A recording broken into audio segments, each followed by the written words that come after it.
Joining us now is Dr. Michael Bayless, the Chief Psychological Officer for the Bayless Healthcare Group. Thanks for coming in today. Thank you for having me. Look, no one has said yet whether this suspect had a confirmed case of PTSD, but we do know that he was experiencing mental health issues. He had a history of depression and anxiety and other psychiatric disorders, and yet psychiatrists, when they examined him, said they didn't believe that he presented a danger to himself or others.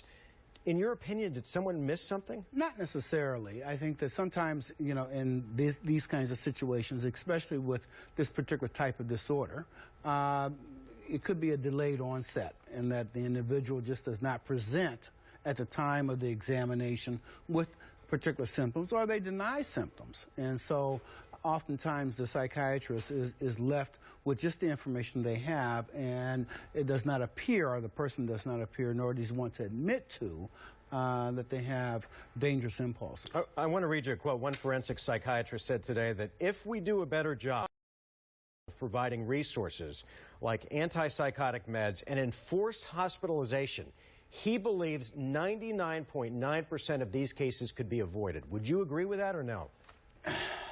Boy, that's a tough one. I think that if we did a better job of overall looking at what's going on with individuals who experience trauma and helping them, not only those individuals who experience life or death threatening situations such as the military individuals, but also our first responders, like people who respond to forest fires, police officers and so forth, who have cumulative effect, and we give them the support that we need, along with medication, along with behavioral interventions, then I believe that we could really put a stop to a lot of these kinds of situations. Last question. How much, in your opinion, has this deinstitutionalization movement that started decades ago, as well as the third-party insurers that say we're not going to pay for this, how much has that contributed to this problem of violence in our society? Oh, I don't think that the deinstitutionalization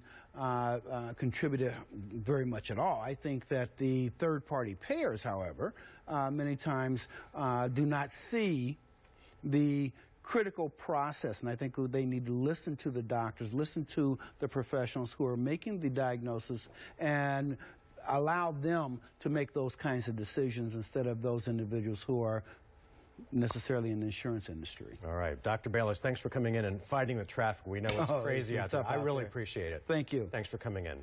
Well, the shooting is